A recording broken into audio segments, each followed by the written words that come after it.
नमस्कार. अष्टावक्र गीता निरूपणामधील हा 19वा भाग.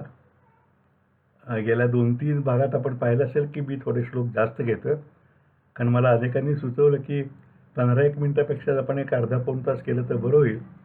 पण माझी समजूत अशी आहे की अर्धा-पाऊण तास तत्त्वज्ञान ऐकणं आणि एकाग्रचित्तानं ऐकणं फार अवघड गोष्ट आहे.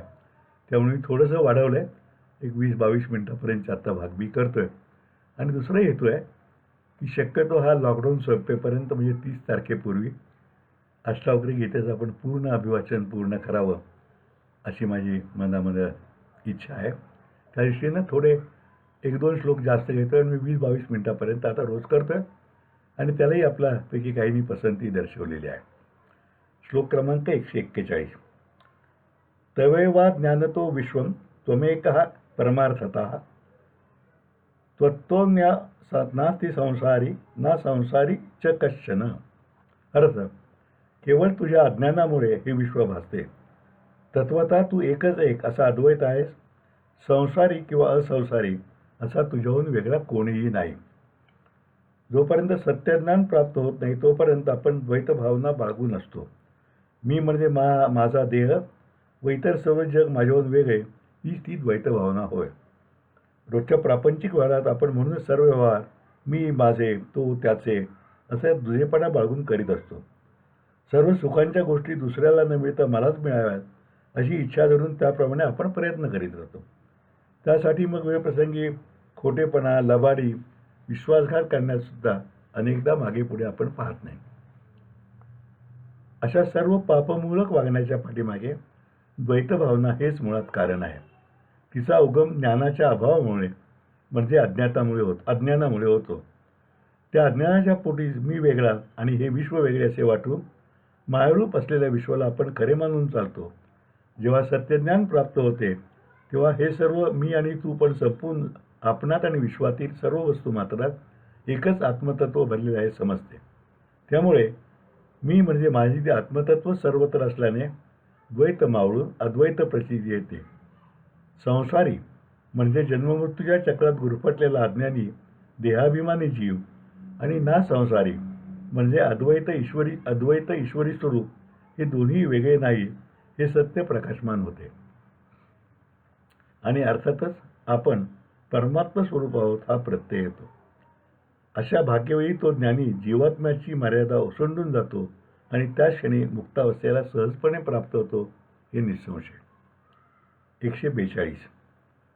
भ्रांतिमात्रमिदं विश्वं न किंचिदिति निश्चयो निर्वासना स्फूर्तिमात्रो न किंचिदिव शाम्यती. अर्थ, विश्व हे केवळ ब्रह्मरूप असून त्याला खरे पाहता अस्तित्वच नाही हे खात्रीने जाणणारा पुरुष वासनारहित होऊन साक्षीभावाने परमशांतीचा अनुभव घेतो. कोणत्याही अध्यात्मविषयक संवादात किंवा ग्रंथात अनेक वेळा पुनरुक्ती आढळते. ललित लेखनामध्ये सुद्धा लेखक आपली प्रतिभा कलाकुसरीच्या लेण्यामध्ये शब्द करून आकर्षक रीतीने मांडत असतो. तो नेहमी दुरुक्ती होणार नाही याची पुन्हा पुन्हा खात्री करून असतो. पण परमार्थामध्ये मुळातच ग्रंथकर्त्याला कोणत्याही लौकिकाची अपेक्षा नसते, तर फक्त वाचकाच्या किंवा श्रोत्याच्या प्रगतीची चिंता असते. त्यामुळे तो आशय समजावा म्हणून स्पष्ट सोप्या भाषेत आणि वेळप्रसंगी तो ठसण्यासाठी पुनरावृत्तीही करून ते आपले विचार मांडत असतात. त्यामुळे अशा ग्रंथांना नेहमीच्या लौकिक फूटपट्ट्या लावणे मूढपणाचे आहे. प्रापंचिकाची मायेकडे असणारी प्रवृत्ती उलट दिशेला परब्रह्माकडे वळवायची असल्याने एकच तत्व पुन्हा पुन्हा सांगावेच लागते. या श्लोकाची रचना एखादा शब्द वगळता पूर्वी येऊन गेलेली असली असे एखाद्या जिज्ञासूला आढळेल.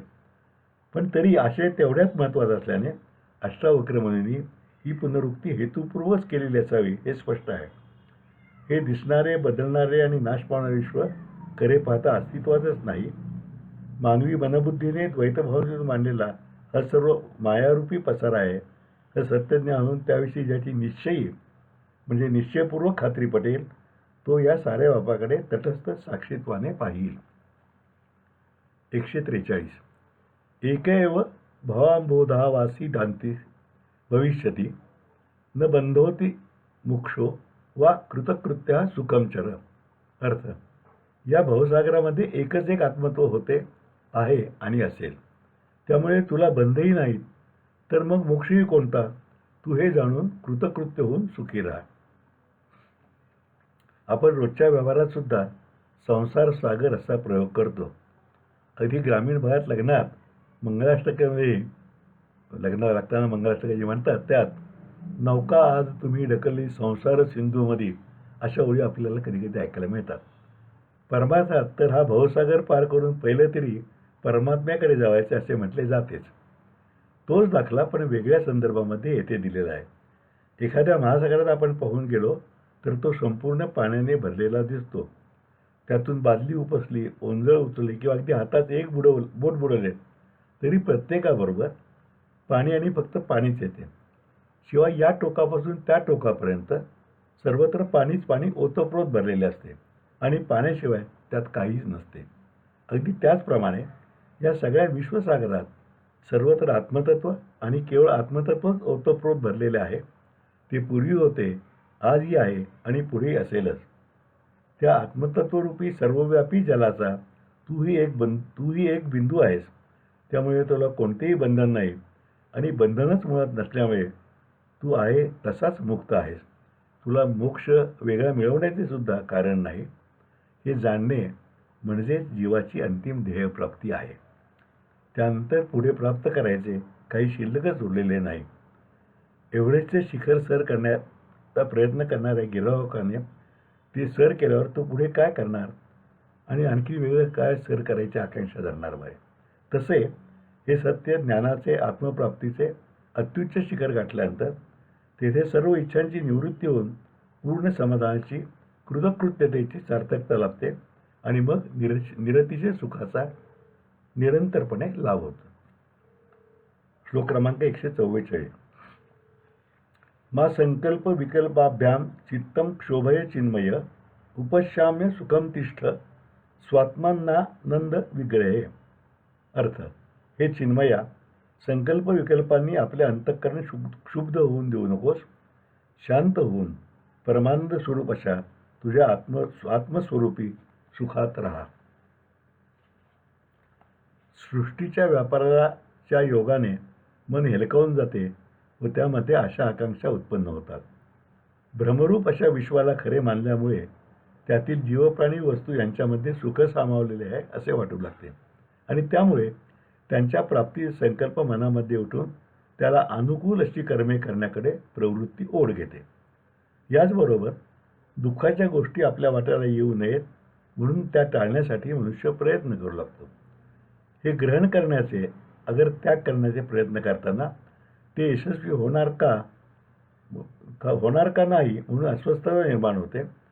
यशस्वी झाले तरी ते सुख कायम राहील का म्हणून धास्ती असते आणि जर ते प्रयत्न विफल झाले तर वैफल्य येतेच येते. म्हणजेच अशा ऐहिक सुखाच्या मागे लागल्यावर चित्त सतत अस्वस्थ, दोलायमान आणि क्षुब्ध राहते. त्याला स्वास्थ्य, निवांतपणा आणि शांतता कधीच प्राप्त होत नाही. यातून बाहेर पडण्याच्या मार्गाची पहिली पायरी म्हणजे हे विश्व सत्य नाही ओळखणे होय. दुसरी पायरी म्हणजे मी म्हणजे माझा देह नसून आत्मतत्व आहे हे जाणणे होय.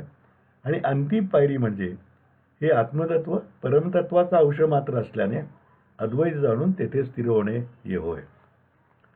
असे झाल्यावर आपोआप संकल्प विकल्प उठणार नाहीत, अंतःकरण क्षुब्ध होणार नाही व स्वस्वरूपी स्थैर्य येऊन चिरंतन शांती मिळेल. श्लोक क्रमांक 145. त्यज्यैव ध्यानं सर्वत्र मा किंचित हृदि धारय आत्मात्वं मुक्त एवासी किं विमृश करिष्यसी. अर्थ, आपल्या हृदयात कोणत्याही विषयाच्या चिंतनाला थारा न देता सर्व चिंतनाला त्याग कर.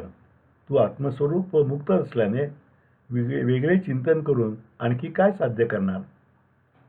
माणसाचे मन अत्यंत अस्थिर असते व एखाद्या फुलपाखराने या फुलावरून त्या फुलावर जावे असे सदैव भटकतच जाते. एका क्षणी ते हिमालयात असेल तर दुसऱ्या क्षणी कन्याकुमारीला असेल. समर्थ रामदासांनी म्हणूनच अचपळ मन माझे नावरे आवरित असे म्हटले आहे. तर हनुमंताच्या वेगाचे वर्णन करताना मनाची टाकीने मागे गतीची तुलना नसे असा शब्दप्रयोग केलेला आहे. मनामध्ये ज्या विषयाचे चिंतन सुरू होते त्या विषयाच्या मागे ते धाव घेते आणि मग माणसाला त्याच्या प्राप्तीसाठी धडपड करायला लावते. विषय जडस्वरूप असूनही मनाच्या त्यात गुंतल्यामुळे मनुष्य सुखदुःखाचे चटके खात राहतो. त्या सुखदुःखांच्या मागे भरकटत जाऊन वासनेत गुंतत राहतो आणि जन्ममृत्यूच्या चक्रव्यूहात जन्मोजन्मी फिरत राहतो. यातून सुटण्यासाठी अष्टावक्री सांगतात की तू देह नसून केवळ आत्मस्वरूप आणि मूलतः मुक्तच आहेस हे ज्ञान प्राप्त करून त्यामध्ये स्थिर हो. मग तुझ्या हृदयामध्ये विषयांच्या तर सोडच, पण अन्य कोणत्याही विश्वाच्या चिंतनाला अजिबात थारा देऊ नकोस. याही वरदान म्हणजे तू मोक्षाचे सुद्धा चिंतन करू नकोस. वरवर पाहता हे सांगणे विचित्र वाटेल, पण खोल अर्थ समजला की त्याचे सत्यत्व महत्त्व उमगेल. जो स्वतः परमात्म स्वरूप आहे, मुक्त आहे, मोक्षाला प्राप्त झाल्याचा आहे, त्याने मुक्तीचे चिंतन करण्याची गरजच काय, हेच त्यांच्या सांगण्याचे सार आहे. मुळात मुक्त असलेल्या मीवर चढलेली ऐहिकाची जळमटे साफ केली की झाले. जो स्वच्छ, सुंदर आणि शिवस्वरूप राहील तो मी मुक्त आणि मुक्तच असेल. श्लोक क्रमांक 146. आचक्ष शृणुवातात नाना शास्त्राण्यनेकशः तथापि न तव स्वास्थ्यम सर्व विस्मरणार्थे. अर्थ: अष्टावक्र म्हणाले, बाळा, अनेक प्रकारच्या शास्त्रांचे अनेक वेळा श्रवण किंवा पठण केलेस तरीही ती सर्व शास्त्रे विसरून गेल्याशिवाय तुला स्वास्थ्य मिळणार नाही. लहानपणी आई वडील आपल्याला मुळाक्षरापासून शिक्षण देण्यास सुरुवात करतात. पुढे वाढत्याबरोबर आपल्या बुद्धीचा विकास होत जातो. ऐकून, वाचून, पाठांतर करून आणि चर्चेद्वारा असा तो विकास सर्वांगाने करून आपण जास्तीत जास्त ज्ञान मिळवण्याचा प्रयत्न करीत राहतो. त्यामध्ये दृश्य विश्वातील, निसर्गातील, व्यक्तींच्या मनोव्यापारातील विविध कोडी उलगडण्याचा आपण बुद्धीच्या आधाराने ध्यास घेतो. अतिशय हुशार माणसांच्या बाबतीत या ध्यासाचे रूपांतर पुढे हव्यासात होते व ती केवळ ज्ञान, जास्त ज्ञान यांच्याच मागे लागतात. मात्र हे सर्व ज्ञान ऐहिकाचेच असते. त्या ज्ञानाने संशयाचे निरसन होण्याऐवजी गुंतागुंत वाढत जाते आणि सर्व संभ्रम संपून शांती मिळण्याचे लांबच राहून उलट अस्वस्थता आणि असमाधानच पदरी येते. याचे मूळ कारण असे की हा सर्व ध्यास बाह्य ज्ञानाचा असतो व त्यामुळे द्वंद्व वाढणे क्रमप्राप्त ठरते. अद्वैताचा अभ्यास करण्यासाठी वृत्ती अंतर्मुख केली पाहिजे. त्यासाठी ही ऐहिक शास्त्रे व ऐहिक ज्ञान उपयोगी पडणारे नसून ऐहिक त्यागून स्वतःमधील आत्मसत्व शोधले पाहिजे. असा शोध घेणं हेच परमार्थाचा उद्देश आहे. श्लोक क्रमांक 147. भोगम कर्म समाधिंवा कुरु विज्ञ तथापिते चित्तम निरस्त सर्वाशमत्यर्थ रोच्च विष्यती. अर्थ: हे बुद्धिमंता, तू ऐश्वर्य भोग, कर्मे करीत राहा किंवा समाधी साधण्याचा अभ्यास कर, पण तरीही तुझे चित्त सर्व वासना जेथे मावळतात अशा सर्व भोगवस्तूंच्या पैलपार असलेल्या आत्मप्रचितीची इच्छा करीत राहील. अगदी थोडक्या शब्दात किती मोठा आशय सांगता येऊ शकतो याचे हा श्लोक म्हणजे प्रत्यंतरचा आहे. प्रत्येक माणसाची ओढ समाधान मिळवण्यासाठीच असते. समाधान व आनंद मिळावा आणि तो चिरकाळ टिकावा यासाठी प्रत्येकजण प्रयत्न करीत असतो. प्रथमतः त्याला वाटते की ऐश्वर्य व इंद्रिय भोग यातच समाधान आहे व तो भोगाच्या मागे लागतो. पंचपक्वान्ने खाली की आनंद वाटतो, पण तो काही तासातच संपून जातो. मादक पेयाचे प्राशन केल्यावर हवेत तरंगायला होते, पण नंतर पशुवत अवस्था होते. मदिराक्षींचा संग सुखकारक वाटतो, पण वाढत्याबरोबर इंद्रिय शैथिल्याने क्लेशच पदरी पडतात. भोगांनी समाधान होत नाही, म्हणून तो उपास तापास देवधर्म करू लागतो. कीर्ती मिळावी म्हणून दानशूर होतो, परोपकार करतो, कधी सहकार, शिक्षण तर कधी राजकारण्यामध्ये धडपडतो व शेवटून थकून गेला तरी त्याला समाधान काही मिळत नाही. मग कोणी बुवा महाराज संप्रदाय जपतप करून सुद्धा निराशात पदरी येते. मग अखेरचा मार्ग म्हणून कोणी कुंडली, समाधी या मार्गाला लागतो, परंतु चित्ताची अस्वस्थता काही संपत नाही.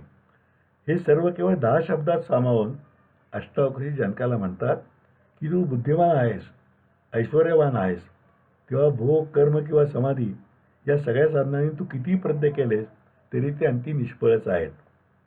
कारण नामरूपाच्या पैलपार असलेले आणि जिथे सर्व वासना मावळतात त्या परमपदाच्या प्राप्तीशिवाय तुझी अस्वस्थता व हुरहुर संपणार नाही आणि तुला परमशांती सुखाचा लाभ होणार नाही, तेव्हा तू त्या मार्गाचा स्वीकार कर.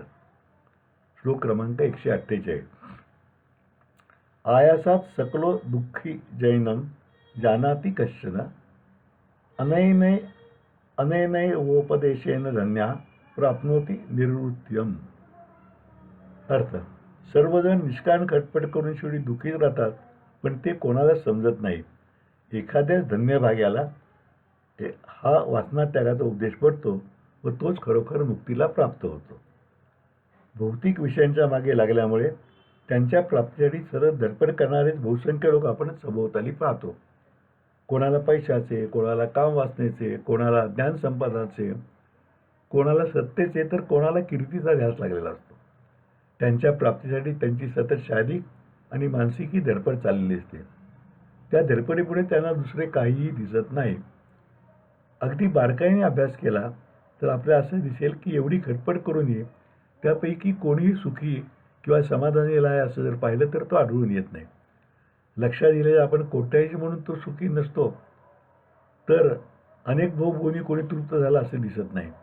उलट त्याची वकवक वाढलेली दिसते. कितीही विद्वान पंडित झाला तरी त्याला पुढील ज्ञानाचा, राजमान्यतेचा, पुरस्कारांचा अभ्यास असतो. सत्ताधीशानंतर पुढील सत्तेची तृष्णा असते व आहे ती टिकेल का नाही ही काळजी असते. म्हणजे एवढे सगळे मिळून सुद्धा कोणी सुखी व समाधानी नसतो. याचे खरे कारण म्हणजे खरे सुख भोगात नसून त्यागात आहे हे त्यांना उमजत नाही व आयुष्यभर ते खटपट करीत राहतात व अंतीसुद्धा अतृप्त वासना घेऊन पुन्हा जन्ममृत्यूच्या फेऱ्याला प्राप्त होतात. एखाद्याच भाग्यवान पुरुषाला खऱ्या सुखाचा मार्ग म्हणजे वासनांचा त्याग करणे हेच उमजते.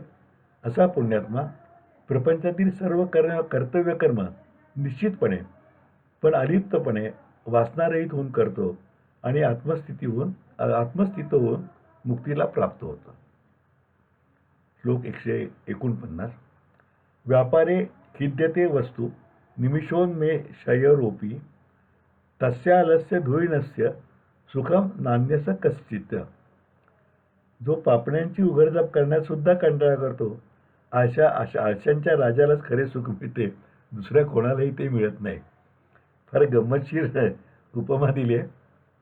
आपल्याला एक माहिती आहे की झाडाखाली एक माणूस बसतो, हा वासून बसतो, वरनं जांभळ पडेल तर मी खाईन म्हणून. जांभळ काढायचे कष्ट तो घेत नाही. तसंच आहे. अष्टावक्र म्हणतात की पापण्यांची उघडझाप करायचं कंटाळा तरच खरं त्याला सुख मिळेल म्हणून. अध्यात्माला विनोदाचे वावडे असले तरी प्रचलित समजुतीला धक्का देणारा हा श्लोक आहे. त्याचा सरळ अर्थ पाहिला तर खरे सुख आळशीपणाच आहे असे वाटेल. आळसाची परिसीमा म्हणजे सहज विनाकष्ट होणाऱ्या पापण्यांच्या उघडचापीचाही कंटाळा. अष्टावक्र ऋषी म्हणतात, अशा आळशाला आळशांचा धुरीण म्हणजे जणू आळस्य सम्राट म्हटले पाहिजे. झाडाखाली झोपला असता वरून सहजपणे तोडणारे फळ तोंडात ढकलण्याचाही कंटाळा करणाऱ्या माणसापेक्षाही आळस सम्राट होय. आणि खरे सुख दुसऱ्या कोणालाही ते मिळतं अशा आळस बांधणाराच मिळेल असे अष्टावक्रांनी सांगण्याऐकून आपला गोंधळ उडू शकतो. पण या विनोदाखाली जे तत्व ते अधोरेखित करीत आहे ते ओळखले की गोंधळ संपून यथार्थ ज्ञान होते.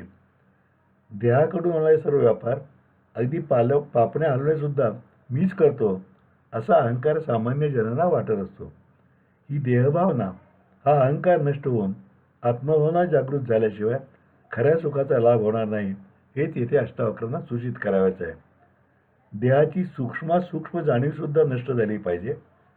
देह म्हणजे मिनसून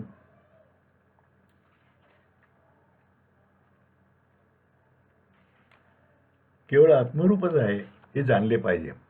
हे जाणण्यासाठी कर्तव्य न सोडता त्यातील कर्ताभाव सोडला पाहिजे असं अष्टावक्रांचं सांगणं आहे. श्लोक क्रमांक 150. इदम कृतमिदम नेति द्वैद्वरमुक्तम यदा मनः धर्मार्थ काम मोक्षेषु निरपेक्षम तदा भवेत. अर्थ: मी हे केले पण अजून ते करायचे राहिले अशा द्वंद्वापासून मन जेव्हा मुक्त होते तेव्हाच ते धर्म, अर्थ, काम आणि मोक्ष या चारही पुरुषार्थापासून सुद्धा निरीच्छ होते. धर्म, अर्थ, काम आणि मोक्ष आपण आपल्या धर्मात हे 4 पुरुषार्थ मानले जातात. पुरुषार्थ म्हणजे नैसर्गिक भावनाच व त्यांनीच जीवन सफल होते असे वेदांनी सांगितले आहे. मात्र जीवनात पाहिले तर यांचा क्रम काम, अर्थ, धर्म आणि नंतर मोक्ष असा आढळतो. जीवनाच्या प्रारंभी जगण्याची इच्छा व नंतर वासनापूर्ती करून प्रयोत्पादन हा काम होय.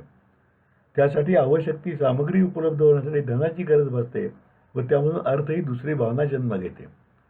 या दोन्हींच्या पूर्तीनंतर केवळ स्वहित न बघता समाज सुद्धा जपले पाहिजे, स्वतःबरोबर इतरांची काळजी केली पाहिजे असा व्यापक दृष्टिकोन येत जातो.